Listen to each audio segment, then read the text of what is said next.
bize veriden ele gelirse işte.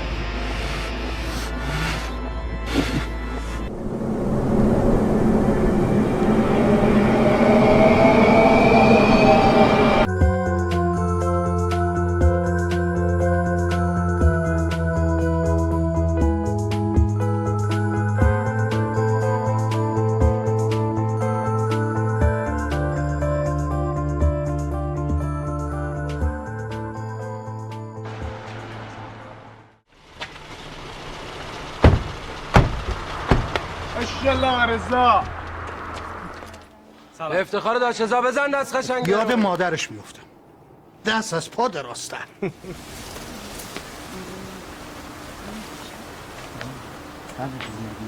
معرفی میکنم مریم نام زده. ماشاءالله خیلی خیلی خوش آمدی. دلم برات تنگ شده. منم همینطور. سلام جلالی خیلی خوشبختم. از دوستان خوب من.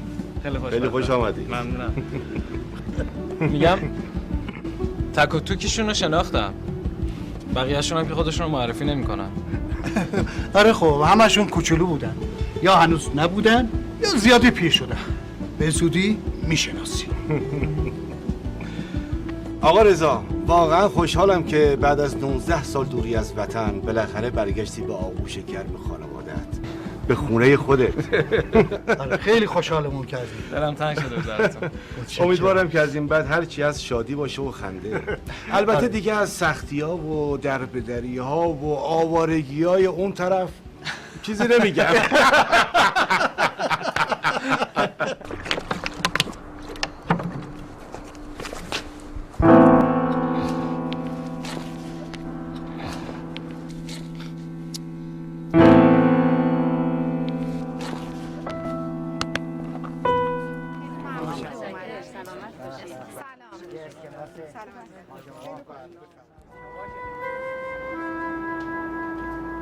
شاید این خاطرات صرفاً تو ذهن من زیبا شدن، اما در حقیقت همیشه همینطور بود.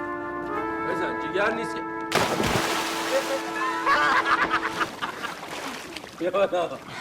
بیا بالا.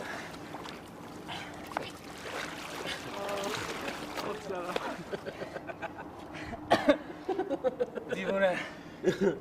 من یا تو؟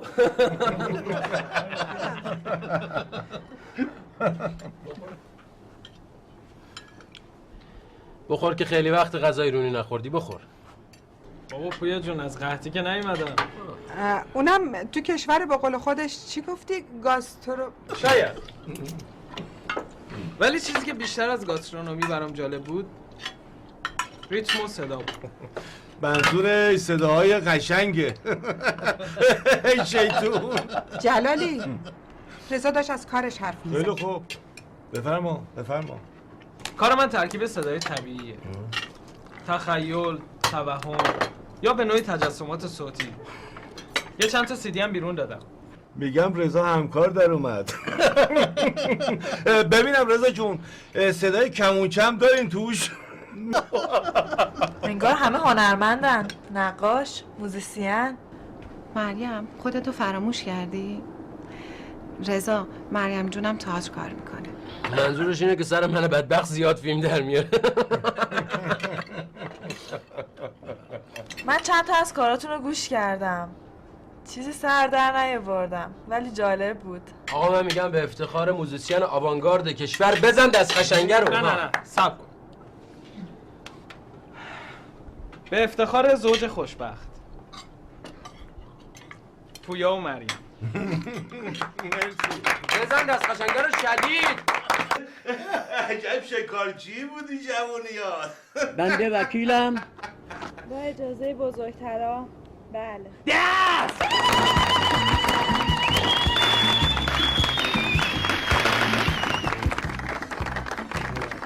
کادوی بعدی از طرف برادر عزیزم رضا.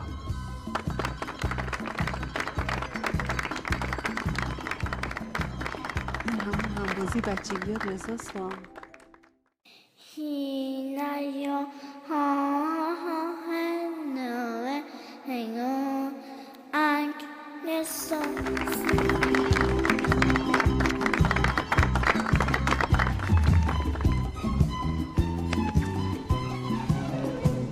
مبارک. ممنون.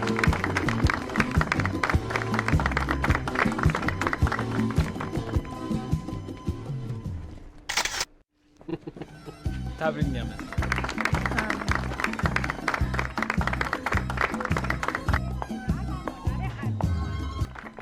دزد همه چیز مرا برد به جز ماه که در پنجره‌ام بود. یه هایکو بود، خیلی دوستش دارم. فشرده یه زندگی توی چند لحظه. جون میده برای وصیت کردن، مخصوصا کنار رضا هستم. رکسانا رضا اصلا خیلی خوشگل شده نه؟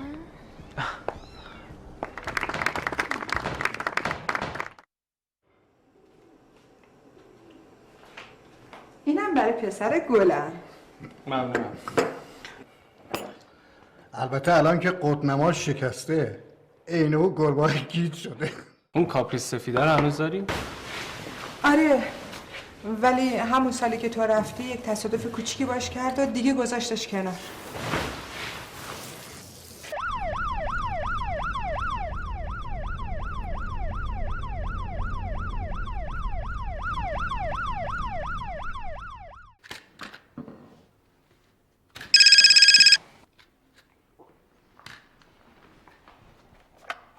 بله.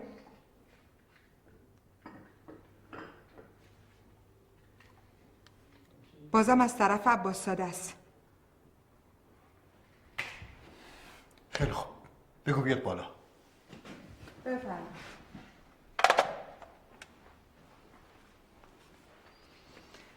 چای برسم؟ نه، برای بیدار شدن. اینجا فرنگ نیست ها. خیلی چیزا رو باید رعایت کنی. بفرمایید. بفرمایید بشینید. راحتم. از شما دیگه انتظار نداشتم. پول عباس‌زاده پرداخت نشد. هی امروز و فردا میکنین. شریکاش دین و ایمون درست حسابی ندارن. تا الانم با پادرمیونی اونه که طاقت آوردن. همین روزاست که سفته ها رو بذارن اجرا. اون وقتی که از ما گله‌ای نباشه.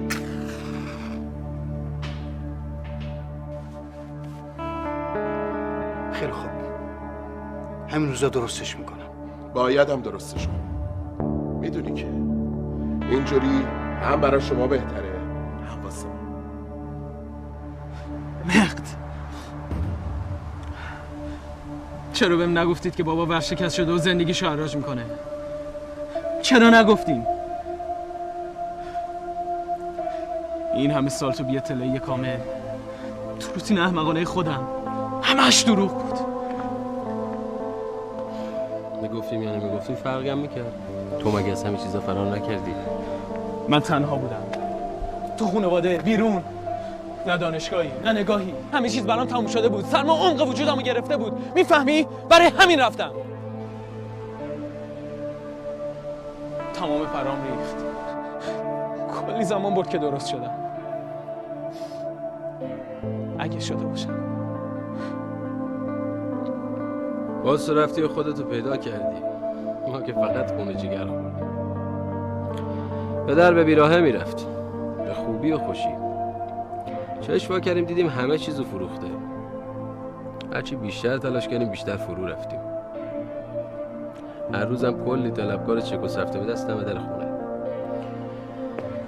کل سرسبدشون هم شوهر مهتاب. مثل همیشه موفقیت برای یه نسل بدون هیچ ادامه و عقلانیتی. ما اینجا با تاریخ سازگاری نداریم.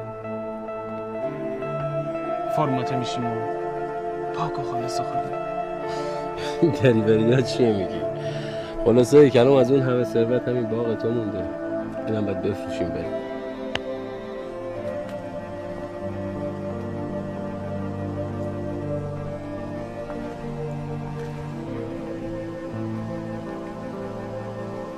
اما باید راه حل دیگه ای هم باشه. نه خیر نیست. تنها راه حل همینه. آخرین تیر ترکش.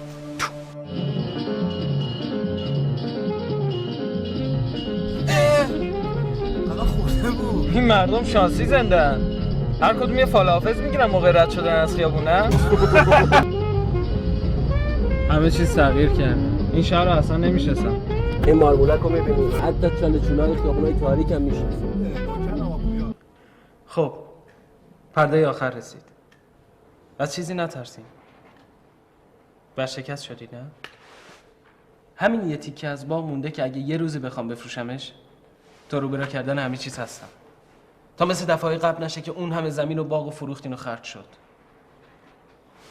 چی کار کردین اون همه پولو؟ میدونی چقدر زمین بود؟ اون خونه کجا رفت؟ خونه که تمام خاطراتم بود. رضا جون، این دفعه خیالت تخت باشه. منم واسه پروژه‌ام احتیاج به یه نفر قابل اعتماد دارم. ما چندین سنه در خدمت شماییم. تا هر زمانم که شما میلتون باشه و راضی باشه ما در خدمت گذاری حاضره. آره جون خودش. از دل جون باغ واسه خودش هاپولی کنه. تازه شنیدم میخواستن باغرم بخرن. مگه ما مردم آقا؟ یک مشتری پرپا قرص برات فدرا قسطی میخره، ولی باغ مال خود تایه، ما هم خدمت گذار تاییم. تو چندین ساله که از این پروژه ها داری. که همیشه هم شما مخالفت کرد، اینا دست و بالم بستون. والله این ایده‌ای که من دارم اگه به نتیجه برسه وضع هممون یه تکون درست حسابی میخوره. از توهم باقی که هیچ وقت نداشتم، غیر از این خاطره دارم سبک میشم، انگار دارم پوست میندازم. برگردم مطمئناً واقعی تر زندگی میکنم و پوست گلفتم. آقا با ما کار نداره؟ مرخص باشم دیگه. خداحافظ. با اجازتون.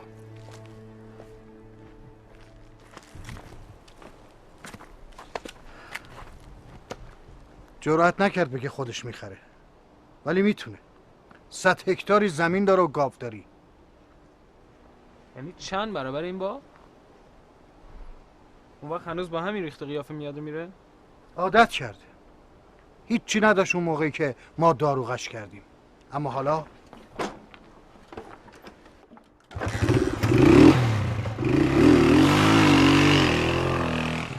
پویا میشه حداقل تو ماه عسل از این حرفا نزنی؟ به جای این حرفا یه ذره برای خونه زندگیمون عجله کن. باشه. میخوام یه حال درست حسابی به داشت زامون بدیم. آقا باز نرین گم بزنیم با این پسره. آقا خیالتون راحت.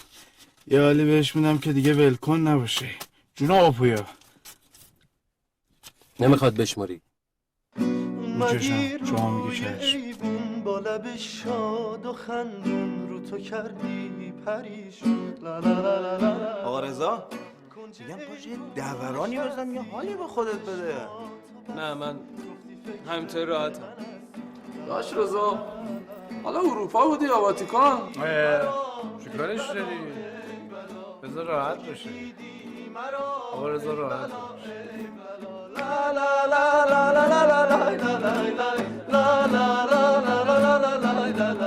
میبینیم بچه ها آقا رضامون خوشی زده زیر دلش. بلا کی برمیگشت اینجا هم که به شما بد نمیگذره.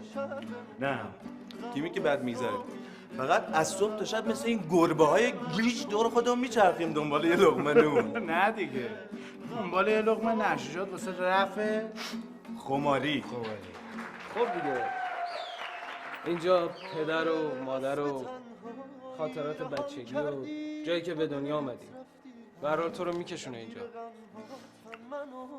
بی هم سفر کردی من از تردید مینالم تو از احساس بیزاری. درست نمیشه.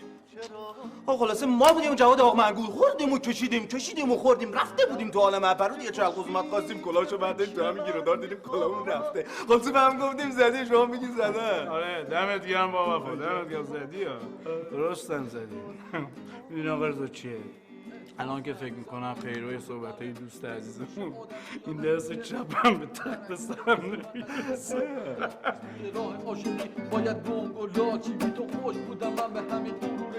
قلقشتون دیگه منو نگاه میکنی؟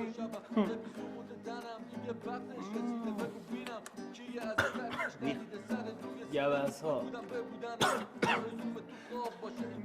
خیلی تیزه. ببخشید ببین هستم برات مثل صف شطرنجه نزا ذهنم سیاهیه وی یعنی خیلی شوده. چطور تا حالا سرمنشو زیر آب نکردم؟ میدونی چه سامی؟ من به این نتیجه رسیدم که همون شوته هم تو. ای خاک بر سر تو. بابا جون تو این پسر جون خودت. خیلی خوب. این پسره رو سرشو کردن زیر آب و خبردار نشده. یه روز به خودش میاد میبینه تو خرخره تو منجلابه. با جون تو، با جون خودت. درد تنهایی به من داره بابا هسته مسته همه رو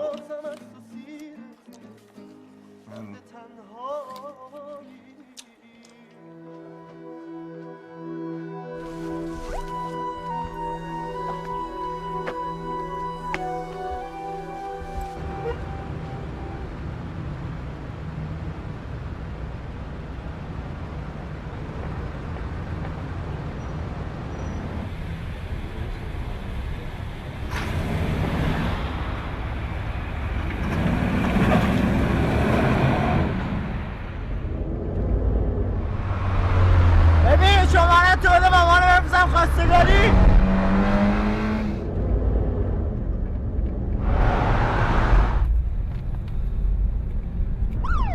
اتومبیل مشکی بزن کنار.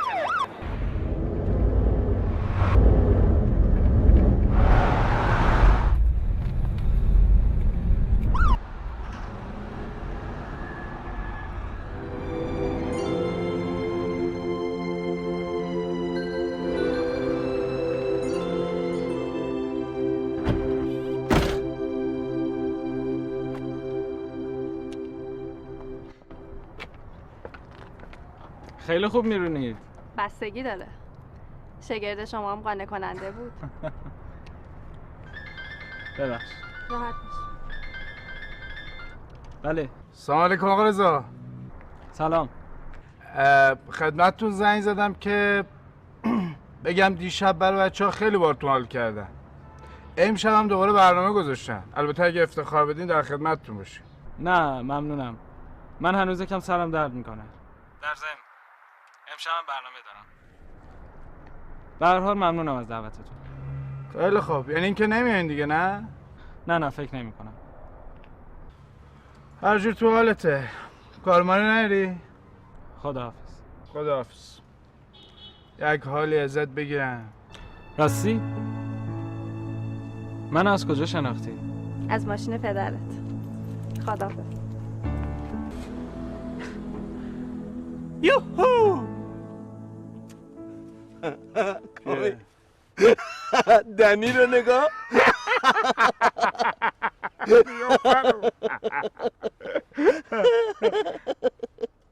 ببند.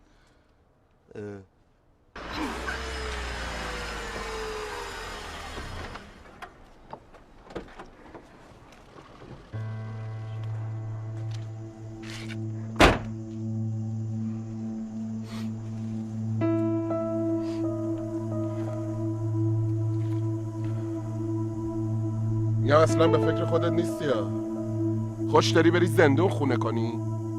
بیا ببین چه ریختی راه میره. یه روزی بوی ادکلونش از سر کوچه حس میشد. جنتلمنی بود، اما از زمانی که زنکه رو گرفت و اسمش رفت تو شناسنامش، جمالش رفت، مالش هم رفت. آخه این قبرستون قدیمی به چه درد تو میخوره؟ وقتی خبرشو فهمیدی موقع متوجه میشی.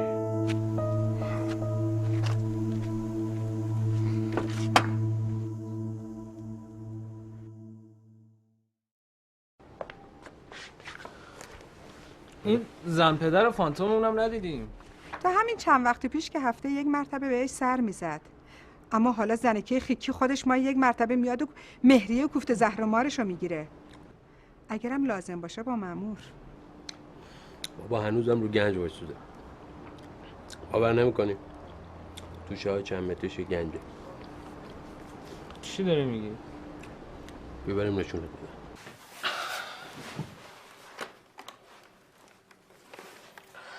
خب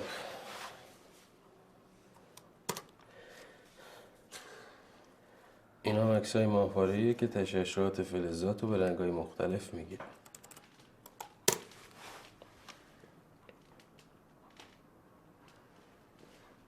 خب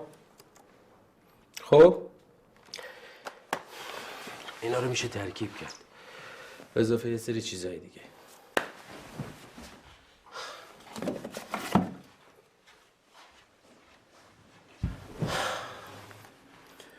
مثل به تسخیر در آوردن اجنه.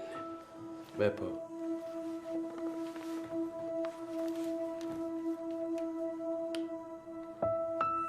اینا چیه؟ زبون شیطونا رو یاد میگیری؟ نه ترس با مال خیلی وقت پیشه. فقط میخواستم ببینم جواب میده یا نه. مطمئن باش جواب میده. چه جوابی؟ ببین زمان قدیم بانک که نبوده. این همه گنج مثلا همینه که نادر و لشکرش از هند آوردن، فکر می‌کنی چی شدن؟ آوردن اینجا دفن کردن. شاید. تو چه میدونی؟ پویا تو حالت خوبه؟ چند سال دنبال این چیزایی؟ یه 5-6 سال. چطور؟ زمین ها سوراخ کردی رفتی ته چاه؟ ریشه درختها فکر کنم همینطوری از بین رفت. باغو ببین ویرونه شده. دنبال شعر و تخیل و موزیک میرفتم خوب بود. تو بعد این همه سال کجا رو گرفتی؟ تو هم که برای فرشته ها موزیک میسازی، قربونت برم. آره. اگه دنبال هیپ هاپ و ارنبی بودم شاید پولدار شده بودم. اما در هر صورت این با کار تو فرق داره. من همین صدایی که وجود داره با توجه به یه سری تئوریای فیزیکی و استاتیک ترکیب ارگانیزه میکنم. ول کن این استاتیک مستاتیک تو. ببین ما الان تو شرایط اورژانسی هستیم. اینجا برخلاف جایی که تو بودی، قربونت برم. مادیات حرف اولو میزنه. من تقریبا به هدف رسیدم. ببینم تو نمیخوای خانواده رو نجات بدی. بعدش تا آخر عمر برو دنبال همین موزیک کنکور تو. کنکرت همونه که تو میگی. نهایتا چیزی که از دست نمیدی، چون تو همین 1-2 هفته قبل اینکه باغ فروش بره بعد تکلیف این ماجرا روشن بشه. ولی من شاید باغو نفروشم. در هر صورت با تو یا بی تو، همین که این یارو رماله اوکی بده من کارو شروع میکنم. بریم. کل خر به تو میگم پویا. بریم.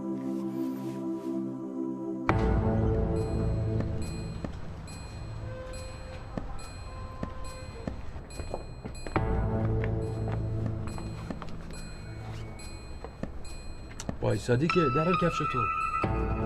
بستم دم مارنی شهر بستم نیری شاد اونم ناره به هم پیوستم تکلا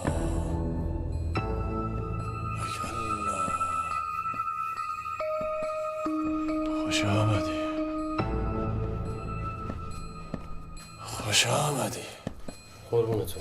شروع کن ببینم چیکار میکنی.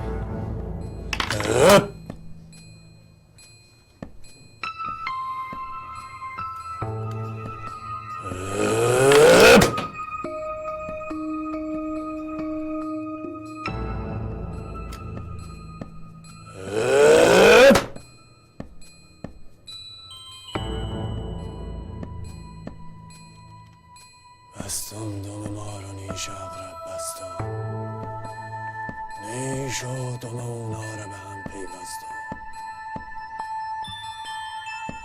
شالش تقتقیش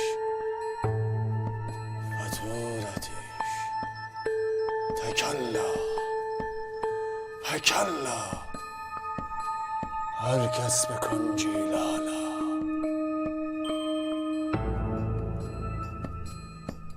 فتورتش ساتول ساتول جیام جیام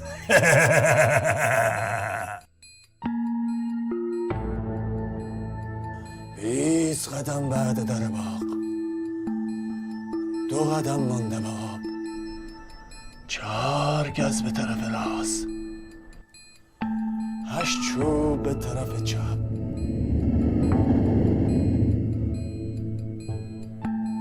ساتول ساتول جیام جیام ساتول ساتول ساتول ساتول ساتون پاشو بریم ساتون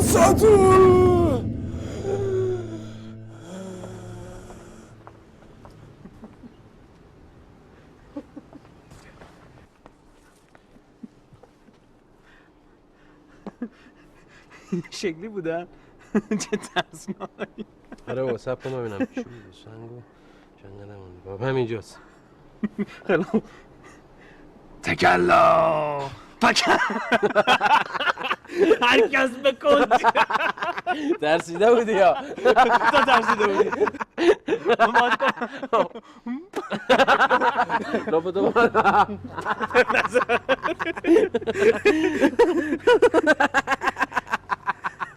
یعنی اینجاست.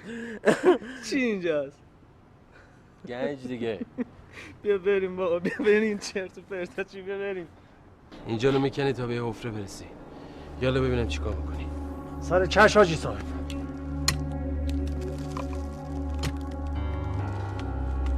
وارکا گوش کنی صدا رو گوش کن. داره غمشو به صورت بی تفاوت دنیا پرتاب میکنه و الان مطمئنا تلف میشه. بچه ها من میرم تا اینجا الان میام. خب آقا رضا داری میری اونور دلخور میشم شما بری و پرتاب نکنی. برو پرتاب کن.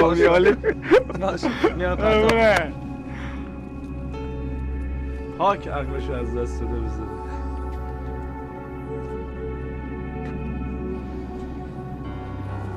اون تا قیامته.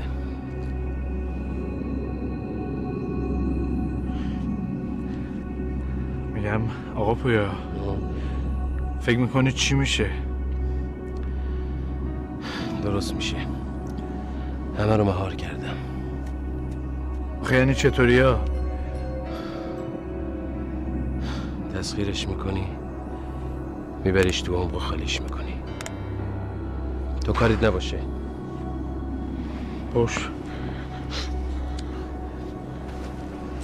بچه ها باید خیلی مراقب باشیم ها. یه دونه سنگزه کافیه مغزونو متلاشی کنه. حاجی صاحب اینجا یک حفره پیدا کردیم حاجی صاحب. بگی چی؟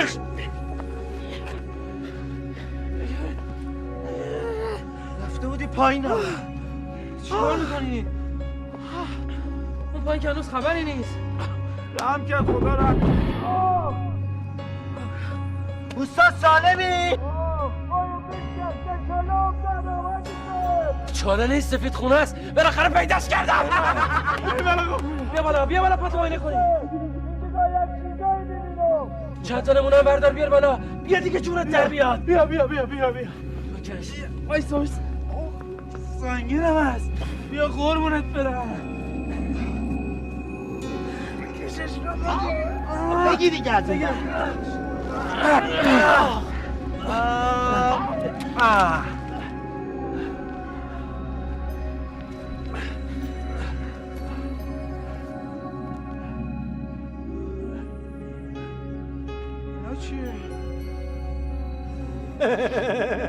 چیزی نیست حاجی صاحب. بگم آنم صدها سال پیش بمردیه. داره تبدیل به خاکستر میشود. میگن خیلی شیطون بله. گردن بندش واسه خودت. نه میخواد کادو بده به حاجی صاحب. چند تا مهره پیدا کردیم. آقا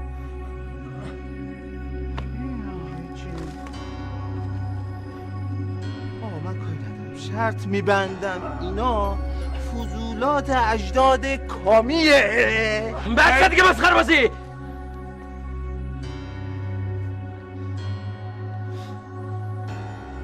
آقا پویا من به یه نتیجه رسیدم. برو بر.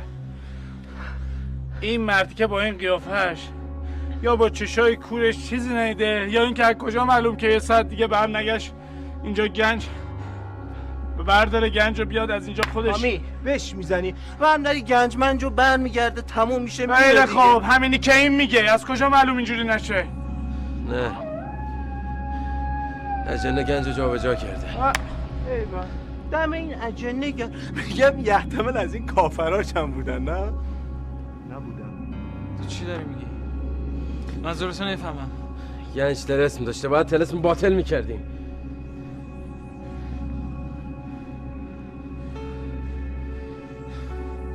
یه مشغول و چل. بابا مورد شما خیلی نگران کننده است. چته بابا آقا رضا؟ چشه این پویا؟ خاک تو اون سر خرت کنه بیورزه. ای بی با این بودم آقا پویا.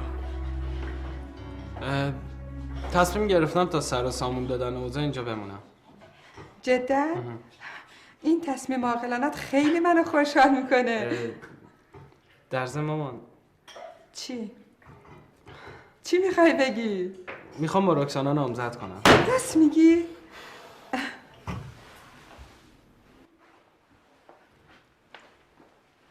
آرزومونه پسرم، ولی بهتره عجله نکنی. سالها فقط خاطرات خوب تو ذهنم باقی مونده بود. بوی عقاقی‌ها که از دیوار کوچه ها باویزونن، صدای جیاب تو کوچه خیابونا. فقط خوباست؟ البته از شرم دختر ایرانی یادم نبود. در غیر این صورت؟ در غیر این صورت زودتر برمیگشتم. من از همین سادگی و بی‌قلاقشیت خوشم اومد رضا.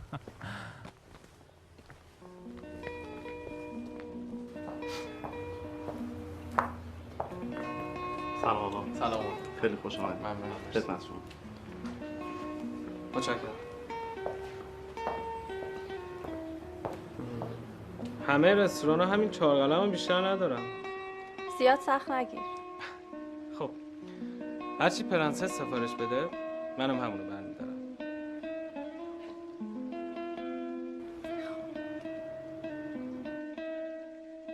زندگی راحت و بدون دغدغه. راحت قدم میزنی، هرچی دلت خواست میخوری. تو نمیخواستی زودتر برگردی؟ الانم میخوام زودتر برگردم، ولی با تو. توی آپارتمان 50 متری سرامون به هم نمیخوره؟ تازه دوری از خانواده رو چیکار کنی؟ رضا ببین برادرت عروس خانم. پویا جان، پویا ما اینجاییم، بیا.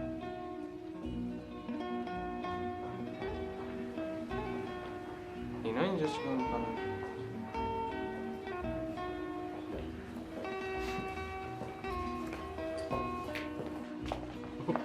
بابا چه تصادفی، سابقه نداشت من کسی اینجا ببینم. رکسانا خانوم، شادومان. سلام. سلام، چطوری هستم؟ ممنون. شما خوبین؟ بد نیستم.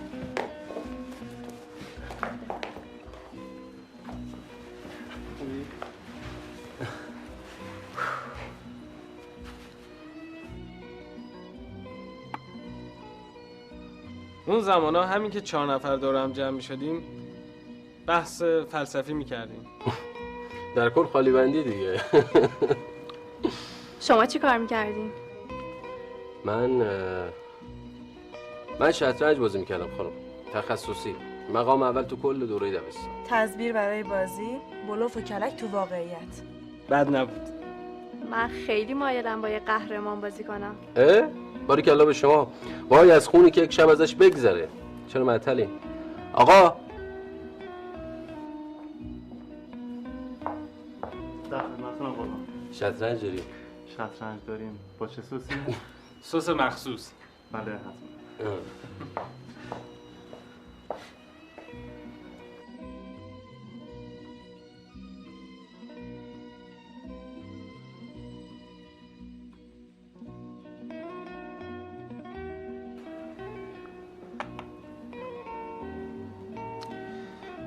هر کجا راه بده فیل بر آن تاست که ما بارها کیش به تفتیش شد. منم بازی هیجانی بیشتر دوست دارم تو بازی فکری. هیجان احساسات نهایتاً باخت یا برد تو بازی لحظه است که مهمه. هرچی پیش آید برام این بدبخت بیچاره‌ها و بی خانماناست نشون. اونا همیشه میافتن در حالی که باید رو تیغه موج جلو رفت. از استعدادهای رضا غافلید. این استعدادا رو مگه شما کشف کنید سرکار خانم؟ من دارم از بازی سیاه‌سفید میگم. البته توی مذاهب همیشه سفید برنده است، اما فکر کنم این دفعه نتیجه برعکس. ببخشید عمدی نبود. اشتباه. مبارزه سیاه و سفید به این سادگی نیست. یا سفر به هم میریزن یا مهرها رو جابجا میکنن. اینطور نیست آقا پویا؟ تمدی نه زور بیا.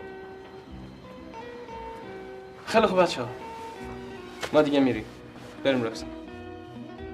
این چمن که میروی بچین و برو.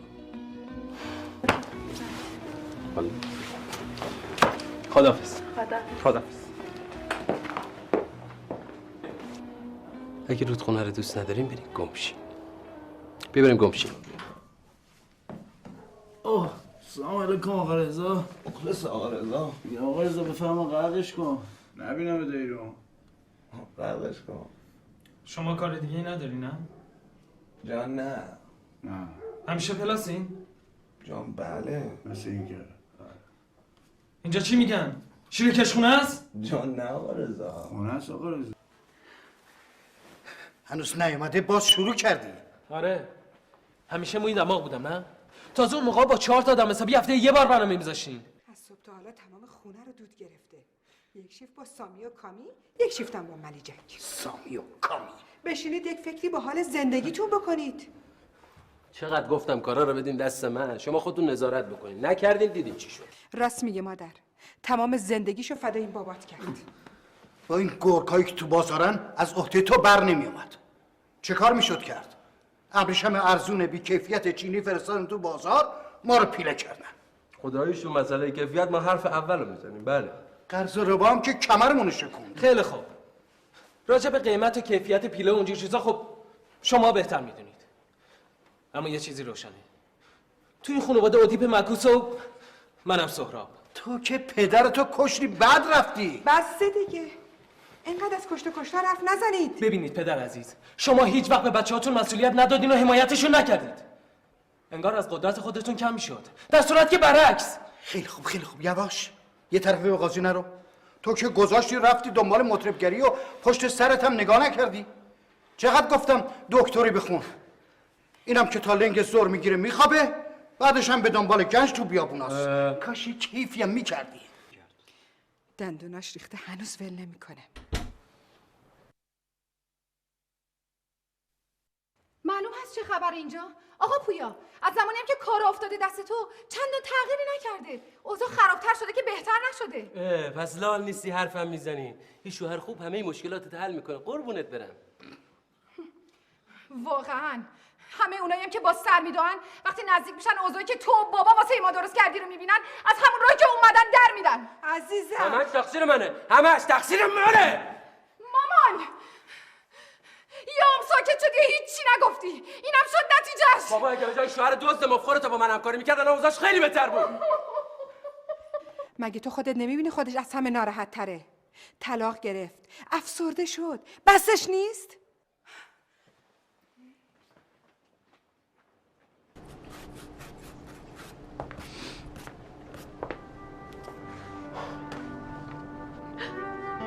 ببخشید.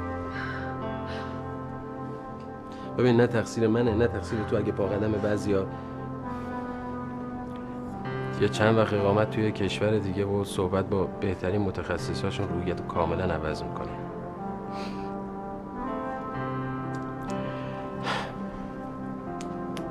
در ثانیه من خیلی وقتی تصمیم گرفتم واسه تو یه آپارتمان و یه سری مستقلیت فراهم کنم. دیگه وقتش یواش یواش تو سر و سامون یه زندگی بده دیگه. ببین من نمیفهمم چه اخلاقی گندیه که تو داری. همیشه وکیل مدافع شیطان بودی، اونم بی مزد و مواجب.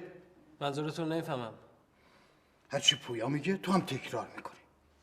گوساله رفتی گاو برگشت. خب راست میگه. زندگیشو ببینید، زندگی خودتون رو ببینید. شما با الان جزو چند تا مولتی میلیاردر میبودید. البته برای شما دیگه فرقی نمیکنه، برای منم فرقی نمیکنه. پویا بهاشو میپردازه. ببین من نمیخوام یه چیزی بگم که بین تو و پویا مشکل بیشتر بشه. بین من و پویا مشکلی نیست. مشکل چیز دیگه ایه.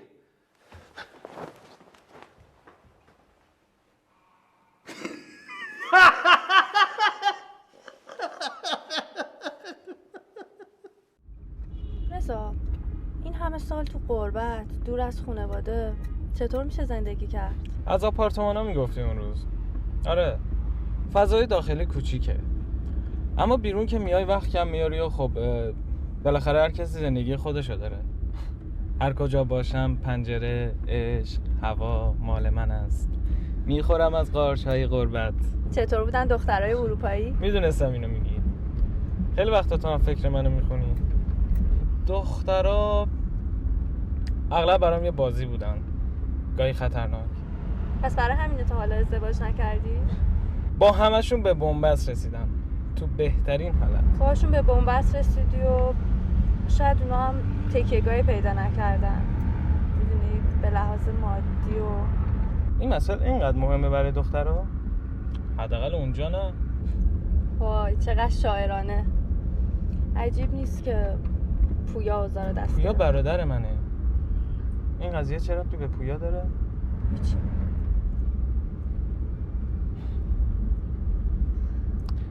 عادت ندارم. هنوز هیچی نشده زعزع شدم. اینطوری دیگه به بنبست نمیرسی. در ضمن عادت میکنی.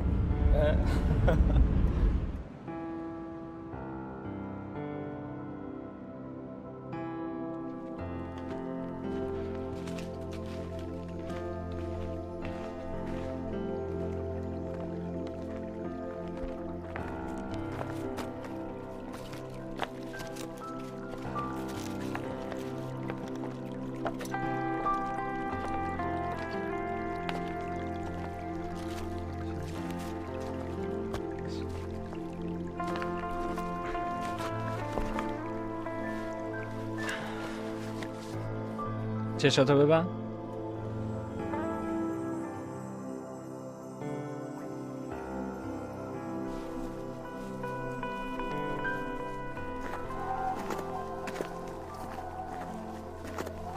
صدای چیه؟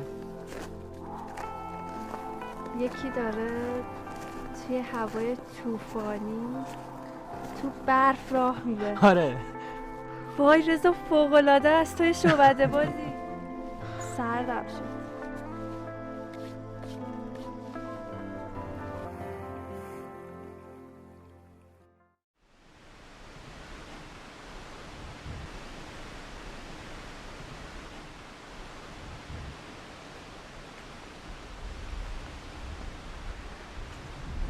صدای چی رو ضبط میکنی؟ ترسونی مریم. ببخشید نمیخواستم بترسونمت. چه سکوتی بود. پس داشتی صدای سکوتو میگرفتی؟ نه، دارم روی قطعه به نام بهار درخت توت کار میکنم. بهار درخت توت؟ میدونی تو اروپا توت زیاد نیست، گاهی تو پارک‌ها، اونم به صورت زینتی، اما اینجا مال همه است. خیلی فرق میکنه اینجا با اونجا.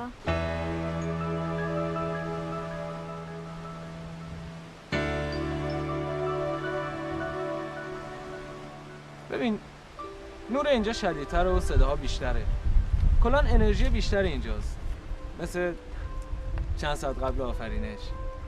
ولی اونجا همه چی آروم و منظم. راستی مریم، سفر خوش گذشت؟ مریم پویا چجور پسریه؟ تو برادرتو میشناسی؟ راستش من که هنوز نفهمیدم اون کیه. ولی تو بهتر از من باید پویا رو بشناسی. نمیدونم. ببین مثلا تو از هر لحظه استفاده میکنی. داری واقعا کاری برای این اوضاع میکنی؟ نه من سالهای زیادی رو تو سفر و دیسکوتیک ها صرف کردم، اما پویا برعکس همیشه مسئولیت گرفته. مسئولیت؟ در هر صورت صحبتاش متقاعد کننده است.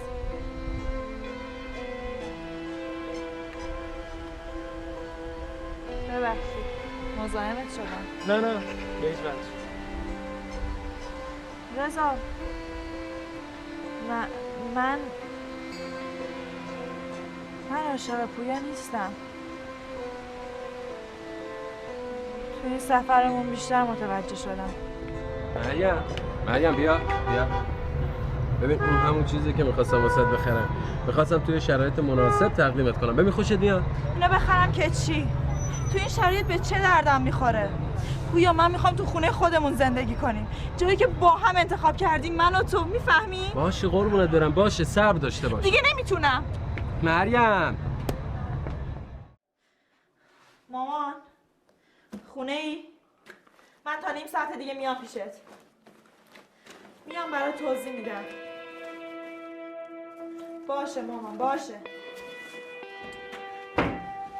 فعلا. پیتزا سفارش شده، منو میرسه بمون. پیتزا نمیخوام. میخوام برم هوا بخورم. فکر میکردم شب روشن رو با هم دیگه بگذرونیم. فعلا که روزام تاریکه با تو. با زده بازیت شروع شد. مریم کاش ارزه داشتی از این چیزایی که داری استفاده میکردی. رضا رو ببین. خفه شو. میدونی چیه؟ دیگه دوست ندارم. ازت خسته شدم. از تو دروغات کلکات. دیگه بریدم. برو.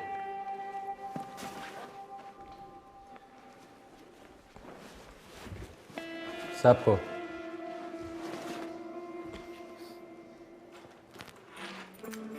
سویچ. کلاش.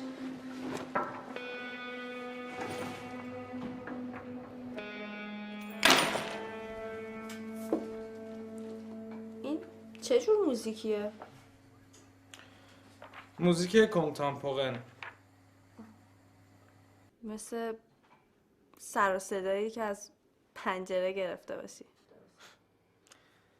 میبینم که فرهنگ موزیکالت خیلی شکوفا است. اینو موزیکو باید چندین بار گوش کرد تا احساسش کنی. خیلی خوب ساختی، ولی خب نمیشه باش گریه کرد، نه شاد بود. آره دیگه، موزیک به درد نخور برای آدمای به درد نخور. لوس، منظورم این نبود.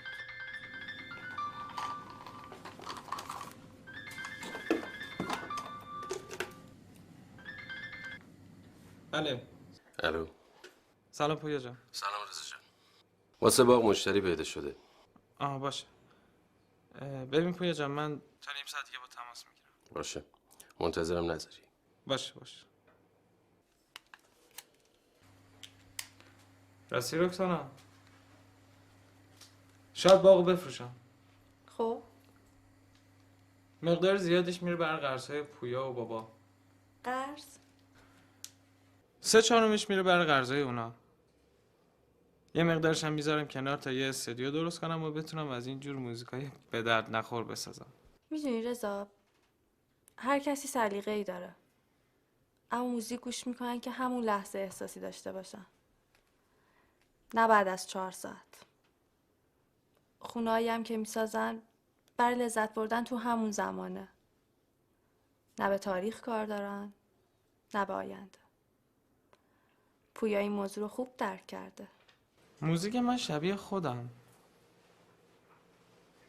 تاریخ آینده چی؟ پویا چی رو فهمیده؟ چرا واضح صحبت نمی کنی؟ پویا یه خونه شیک 1000 متری خریده، البته برای خودش و مریم. چی داری میگی؟ اونا کلی قرض بالا آوردن. نه امکان نداره رکسانا، تو داری شوخی میکنی. پویا نعمتی برادرت نه؟ دیروز فهمیدم طرح و نظارت ساختمون پویا رو استادم به عهده گرفته. آرشیتکت مهمیه. ببین رکسانا، دوست ندارم در مورد پویا اینطوری صحبت کنی. باشه، هر طور میلته.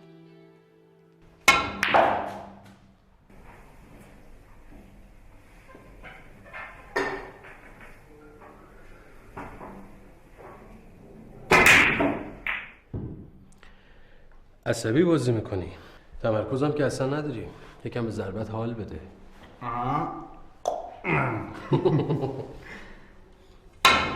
ای من آقا پویا، ای من. تو هم یه حالی میدی؟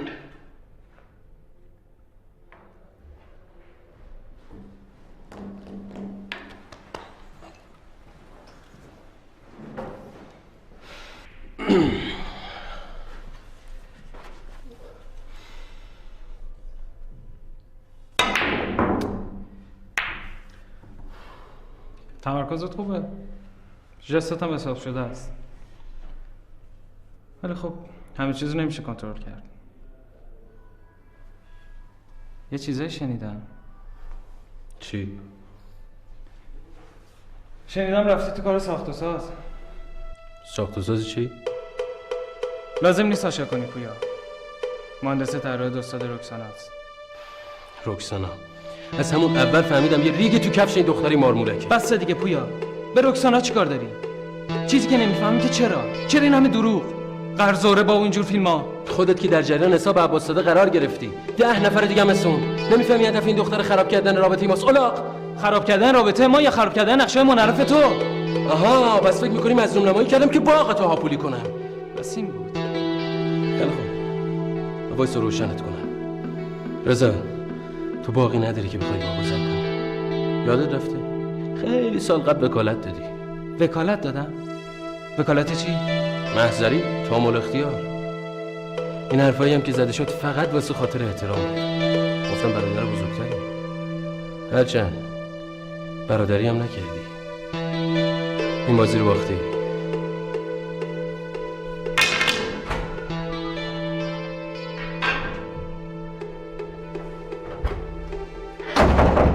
میگم یه ما شهید دیگه در خدمتتون بودیم آقا رضا.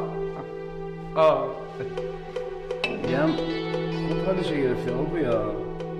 بشنم پسر یعنی اومده کاسه کوزه نمی‌پردازه. یا آشی واسش بپزن. آره بپز.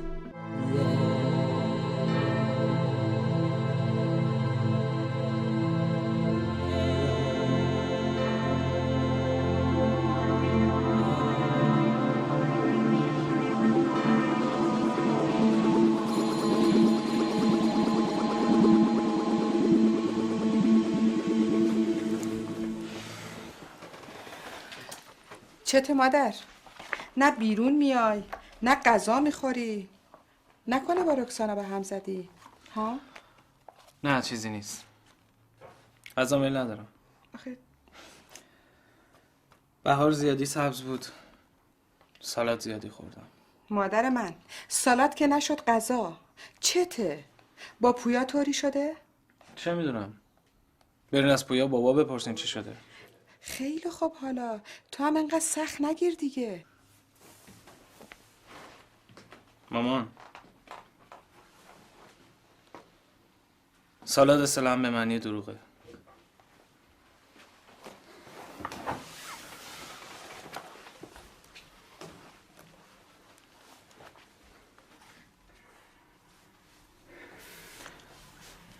دفعه اول وارد این اتاق میشین. اینقدر بی تفاوت؟ مریم یه حرفایی زده. خب پس یه چیزایی بوده. والا بیشتر از یه چیزا. میفهمی چی داری میگی؟ مریم گفته چی؟ دختری خانم ولش کن. پویا جوابشو داده، اونم قهر کرده گذاشته رفته. همش تقصیر مامانشه. فکر کردم مسئله باغ و وکالته. پویا میگه باقی ندارم. نه مادر جون، این حرفا چیه میزنی؟ مگه خودت نخواستی که پویا همه امور رو دستش بگیره؟ پس چرا حالا ساز مخالف سر دادی؟ آره گرفته، چه جورم؟ اما من تازه دوزاریم افتاده. ببین پویا داره خودشو با آب آتیش میزنه تا اوضاع رو برا کنه. انصاف داشته باش، سنگ اندازی نکن. پویا شما رنگ کرد و نوبت من رسیده. شنیدم یه خونه خیلی بزرگ تو منطقه شیک خریده. چه چرت و پرتایی؟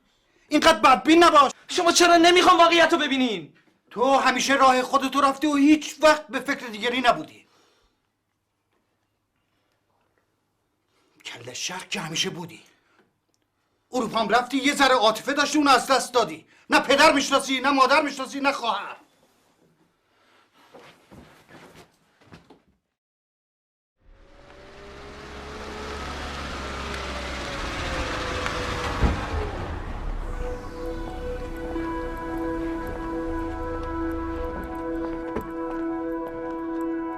به به رکسانا خانم، از این طرفا اومدم رضا رو ببینم. بکنم یه گوشه افتاده دماغش بالا میکشه. میتونی بری ببینیش.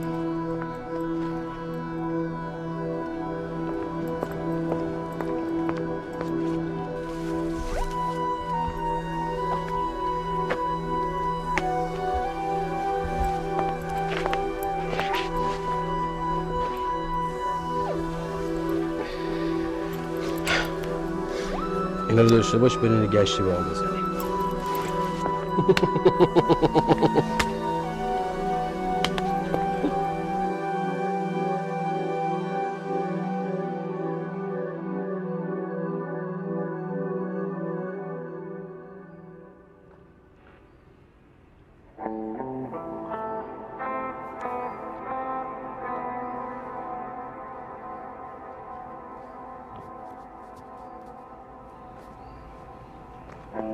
این قصه هم به پایان رسید. کاش برنمیگشتم. تمام رویاهامون فضای صمیمی که داشتم از هم پاشید. منظورتو نمیفهمم. پویا از من یه وکالت داره برای باب. به این ترتیب میتونم بفروشنش بدون اینکه من مطلع بشم. خب سند و اصل مدارک دست خودته. نه، هیچ سندی نیست. همه چیز از بین رفته. تو رو کات کردم. از دل برود هر آن که از دیده رود. مسئله از این چیزا پیچیده تره. اوضاع بلوشی قربانی میخواد. کسی که از همه ضعیفتر و اکثریت آروم میکنه. اون قربانی منم. چه جور وکالتی بود یادت نیست؟ نمیدونی کجا بود؟ تو اون سن چه میفهمیدم وکالت چیه؟ شهرم که به هم ریخته و هیچ جا رو نمیشناسم.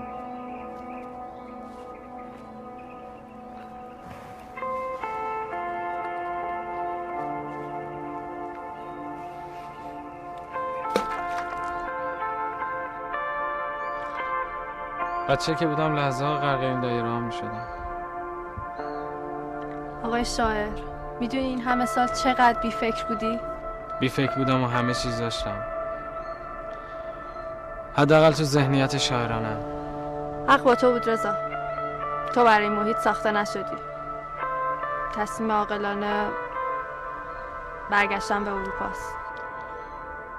شاید. ولی دیگه نمیخوام عقب نشینی کنم. فرار دیگه برام راه حل نیست. اگه برم بریشم میخنده. میگه چه احمقی بود. این موضوع هضمش برام مشکل رکسانا. نمیدونم. من که دیگه چیزی به ذهنم نمیرسه.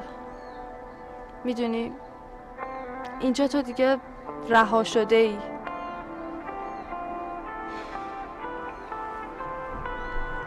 خب دیگه من باید برم. کلاسم دیر میشه.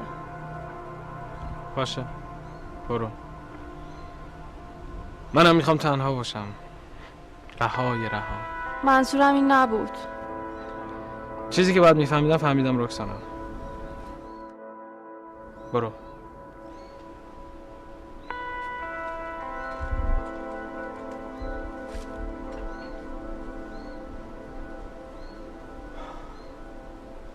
دوست صمیمی پدرم محضر داره. شماره‌شو برات میفرستم. شاید بتونه کمکت کنه.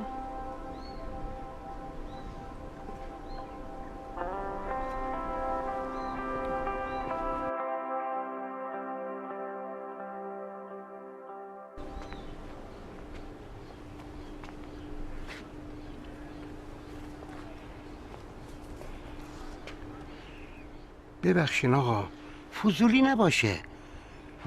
همچی گرفته به نظر میه. نه چیزی نیست. سالاد زیادی خوردم. یعنی میگن دلتو درد میکنه؟ آره دلم. مگه ما مرزم قربونتون برم الهی. ما چاکر شماییم. هر کاری دستمون بیاد ها روی دو تا چشم. راستی ها بابا یه دوستی داشت. محضردار بود. تو باغم زیاد میومد. اسمش چی بود؟ اینجا اینقدر میان منم بگردم تا که چی بگم والا. صبر کن. خانومش هم دامپزشک بود. داره آقای شبافه میگه. آره آقای شباف از کجا میشه پیدا کرد؟ خدا رحمتش کنه. 2-3 سالیه مرده.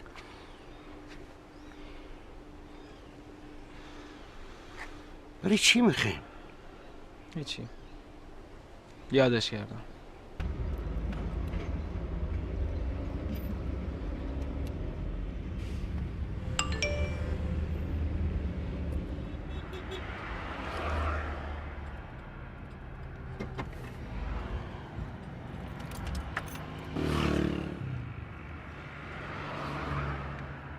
محسنی هستم، بفرمایید. رضا نعمتی هستم. بله، رکسانا خانم سفارش شما رو کرده. در خدمتم. محضر آقای شباف. آقای شباف. آدرسش رو می‌خواستم لطفاً. آها، زندان افتاده بود. ایشون فوت بله. دفاترشون محضر شماره 15 منتقل شده. بله بله. از اونجا بگین از طرف محسنی اومدم. یه فتوکپی از اسنادی که لازم دارید بگیرید. خیلی ممنونم. این وکالتنامه‌ای که صحبتشو می‌کردی، اما تاریخش دستکاری شده. کافیه یه کارشناس خط اینو بررسی کنه. 10 سال رو به 19 سال تغییر دادم. این جرم بزرگیه. جای تو بودم اینو اصلا مطرح نمی‌کردم. دندونت نشکنه. بفرمایید. سلام. سلام. چطوری رضا جان؟ ممنون. شما خوبی؟ قربونت برم. میگم که طرفو خوب شناختی؟ خیلی نخاله است. حواستو خوب جمع کن. میگه پول ندارم، اون وقت یه دسته پول به این قلمبی عجیبش میزنه بیرون. والا نمیدونم آدم دوم خروس رو باور کنه یا بله. جلالی کمتر خالی ببند. اومدم دانیال. دارم به رضا میگم که دو روز دنیا ارزش این حرفا رو نداره. حالا مثل بچه آدم همدیگه رو ببوس. یالا. چاره نیست. برادر بزرگتر باید همیشه کوتاه بیاد. معطل چی هستین؟ بفرما. خب حالا تو دعوا یه چیزی گفته، نمیرفت که همچی کاری بکنه. زود باشیم دیگه. پسرم به خاطر ماما سخت نگیر. پویا جان.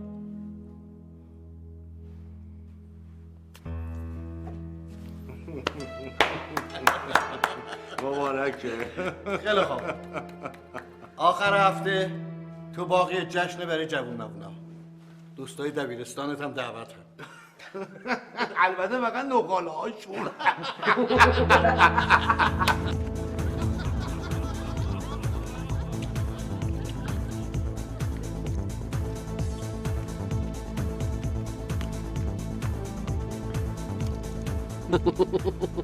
تو که بود یادته.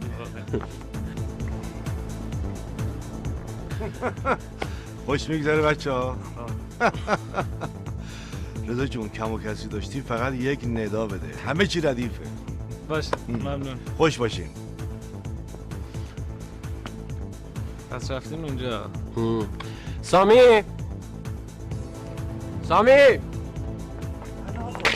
جایی بس رفت خب فتقمون. آقا رضا سریع درگیر کن ولر میشه.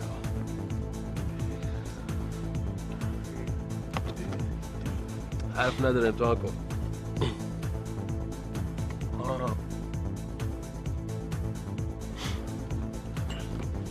خوبه اینجا حداقل همیشه جشنه وقتی هیجانات دیگه ای نیست. نه همیشه و نه برای همه کس، فقط واسه خودت داداشی. سلام رکسانا، چطوری؟ سلام. تو خوبی؟ ببخشید مزاحمت شدم. راستش فرصتی نداشتیم با هم صمیمی بشیم. فرصت رو خودمون میسازیم. آره. میگم رکسانا، خبر داری امشب تو باغ یه مهمونیه؟ نه نمیدونم. چند روزه که رضا رو ندیدم ولی خبرهای دیگه شنیدم. دعوای من و پویا رو میگی دیگه؟ نه. پس چی؟ پدر پویا از قول تو گفته. آها، ساخته ذهن مریض پویاست. پسر دیوونه. باور نکن، امشبم معلوم نیست تو باغ چه خوکدونی را انداخته پویا. شما چرا دعوا کردین؟ نگفتی؟ هیچی بابا، جریانش مفصله. مسئله حسادت و کلک و از اینجور چیزا. البته اینا همش تو خانواده است، مخصوصا با رضا. رضای شاعر دیوونه. گم رکسانا نظرت چیه بریم باغ حالشونو بگیریم؟ حوصله داری تو هم، دلت خوشه. نه بابا شوخی کردم، داستان کنجکاویه. نکنه میخوای بشینی سریال تلویزیونی ببینی؟ بلند شو بریم، بهت بد نمیگذره ها.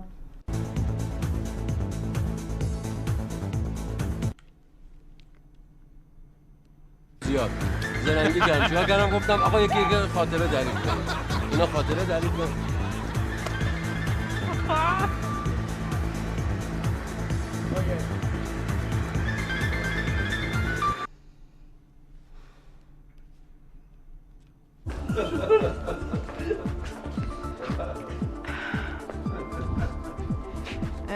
من دیگه خیلی خستم، میخوام برم بخوابم. تو هم 1 ساعتی بیشتر نمونی باشه؟ چشم. شبت بخیر. شب بخیر.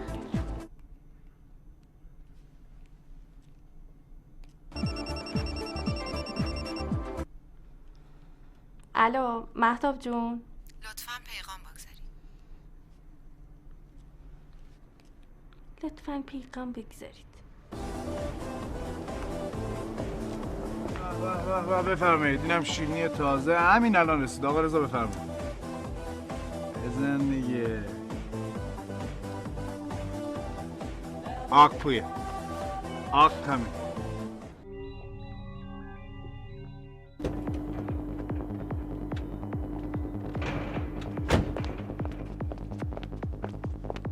رضا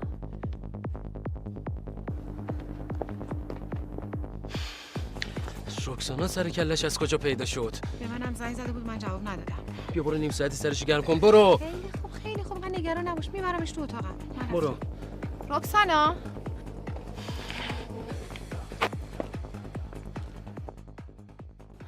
سلام، خوبی؟ ممنون. شما خوبی؟ خیلی ممنون. چند روزی بود که میخواستم با تماس بگیرم، متاسفانه پیش نیومد.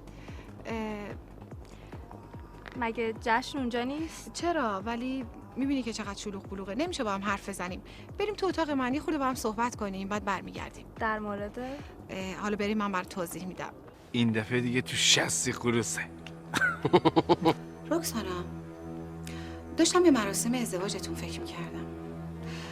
به نظر من باید خیلی با شکوه برگزار بشه، مثلا توی باغ خیلی بزرگ.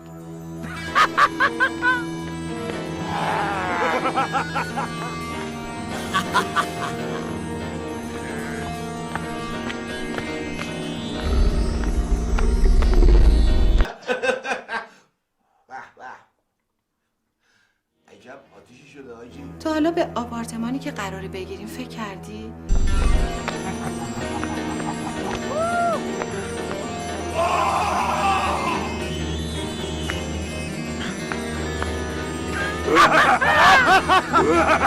اینم از دوستای دوران دبیرستانم.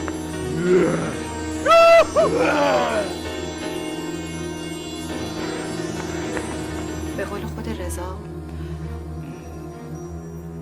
فضا رو تبدیل به زمان میکنه، ملودی و از اینجور چیزا. بهتر یه سری به رضا بزنم. بشین. بعد دختر اینقدر هول باشه، از خودت پذیرایی کن. لذت میبری؟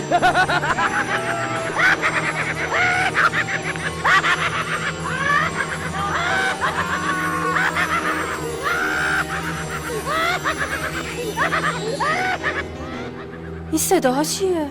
بیرون که دیده چه خبره؟ پسران دارن دیوونه بازی در میارن. رکسانا. سلام مهتاب. سلام رکسانا. مهتاب کارهای جدیدتو تموم کردی؟ کامل نیست. خب کارهای تو نیمه تمامش هم دیدن داره، میشه ببینم؟ الان؟ آره. حالا که مریم اومد من دیگه تنهات میذارم عزیزم. بشین اینجا. بگم آقا رضا خیلی تلو میخوریم، ما فکر کردیم توبه کردی ها. توبه گل مرگه که بله. بپر برگر بیا. چشم.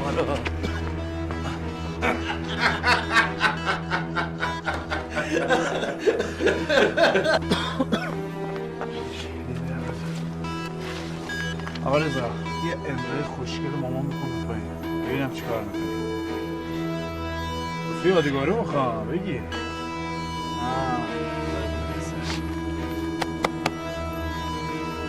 یا حال تو خرابه زیاده روی کردی. چقدر حرفه میگه خوب بزن قربونه بزن این پایین.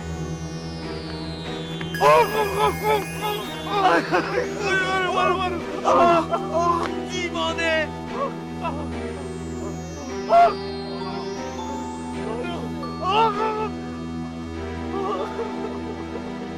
رضا کجا رفت؟ ای بمیری باید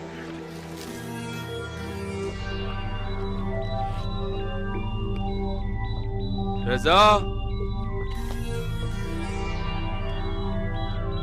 رضا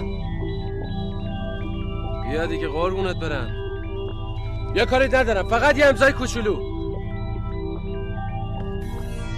بیا دیگه.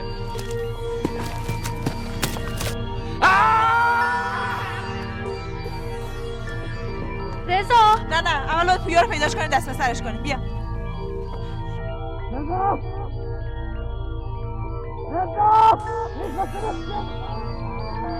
خلاصه انقدر طرف کشید و کشید و کشید تا کشش پاره شد.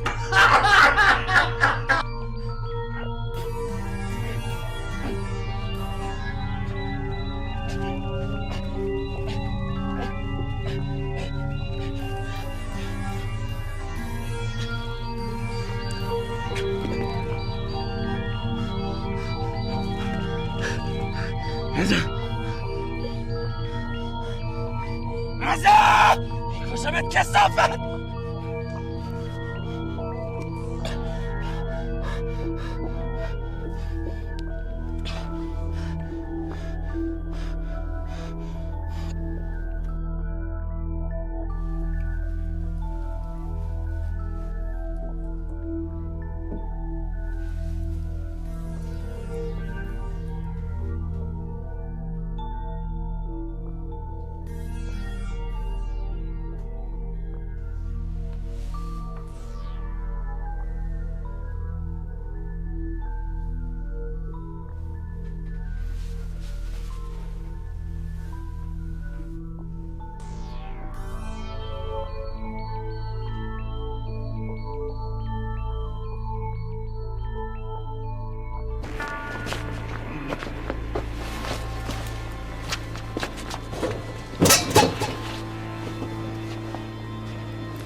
بسه دیگه. باز کارت و مسخرت رو دیدیم. هنوز چیزی ندیدیم. زندگی آروم و بی‌دغدغه اروپا از دی فسیل ساخته. آها. پس هدفت آموزشیه؟ نه وزیر. میخوام سهر به تنت نباشه. بابا چرا؟ میخواستی پدرخوانده بشی که شدی؟ واقعا برای متاسفم. البته اگه شعور داشتی برای نمیگشتی. آره حق با تو بود. حالا میگه چیکار کنم؟ حالا نتیجه کاراتو میبینی. کدوم کارا؟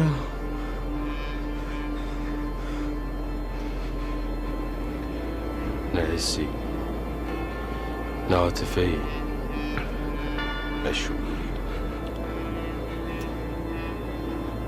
یادت میاد دوره جنگ منو برگردوندی ایران؟ داشتن رو سرمون بام میریختن و تو اونجا واسه خودت داشتی میگشتی و لذت میبردی. پدر یکی میخواست هممون رو دک کنه. مزاحم بودیم. اینطوری زوج جدید، زندگی جدید. ولی به گذشت زمان میبینم که اشتباه کردم. آره چیزای دیگه ای هم بود. برادر فداکاری نبودم، ولی من خودم احتیاج به مراقبت داشتم. نه سنی داشتم، نه کاری داشتم. مسئولیت من نبود. سر زیادی نزن!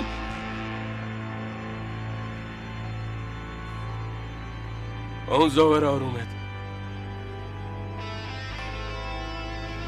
اشتباه کردی.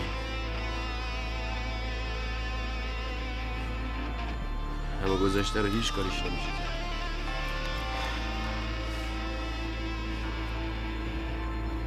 میبینی که همیشه ما رو تعقیب میکنه و یه جایی هم بیخی خیرمونو میدی.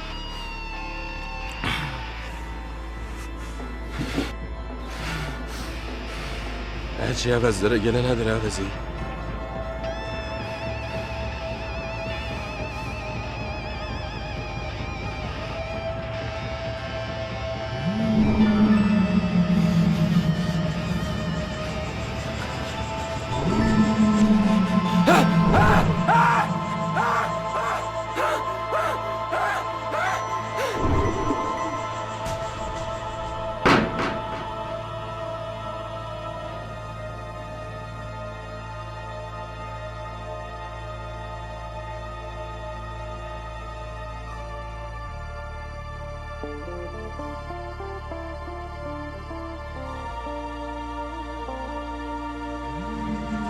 صبح از خواب بلند شد دید چی؟ مرده.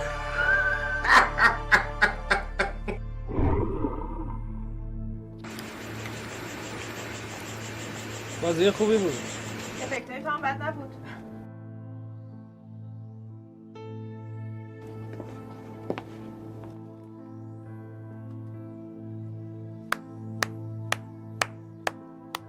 پس قضیه این بود.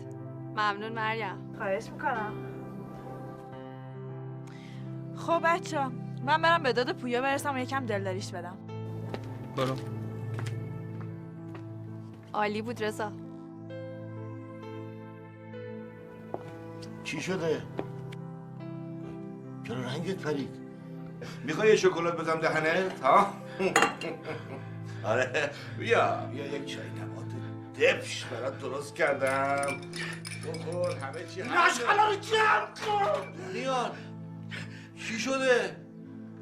چرا رنگت پرید؟ ملیچک دیگه حوصلتو ندارم. باشا برو. چی؟ دانیال باشا برو.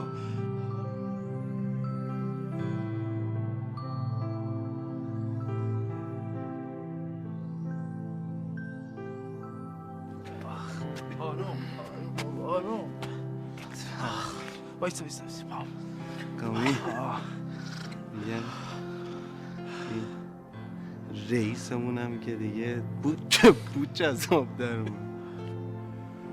گریه میکنی. هرچی تو بگی، هرچی تو بخوای.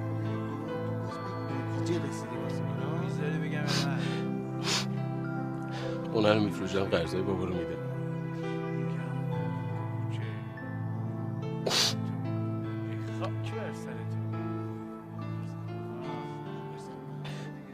فقط تو برگرد.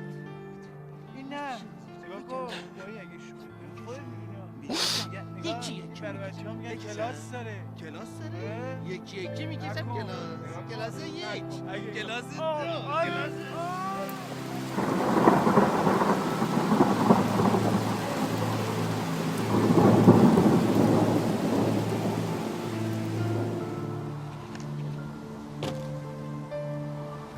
خیلی بهتر شده خدا رو شکر.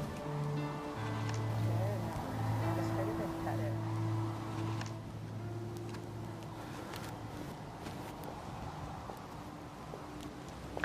لباس مهتابو دیدی؟ دیگه افسرده نیست. آره. متوجه شدی که پویا بیشتر از اون شوهرش مقصر بوده. آتیش زدن تابلوهاش. آره. خب دیگه دلیلی برای افسرده بودنش نیست. مگه چند وقتی برای پویا که از رویاهاش فاصله بگیره. رابطه پدر با پویا چطور میشه؟ پدر سریع رو میبخشه.